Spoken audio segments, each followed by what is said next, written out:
So how easy is it to steal the wheels off of a 11 to 14 Mustang? I mean, I don't have any kind of crazy security system or anything. It's just the stock system that came with it. But look at this.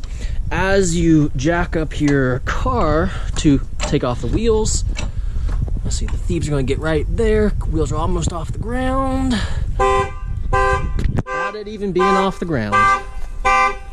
This tire is not off the ground, so as long as you use your normal security, the normal security system that came with your car, just double tap the lock button, they aren't going to be able to easily steal your wheels. They have to do something else. So if somebody tries to steal your wheels, they're going to have to go ahead and turn off the electrical system to your car, which if they don't have access to your car and the engine bay, they aren't going to be able to do. I mean, I don't know, maybe personally a lot of y'all have already known this, but for me, I mean, I've had this car for the last 4 years, and I mean, I've worked on this car a ton. I mean, I've had to use this jack at least 40, 50 times.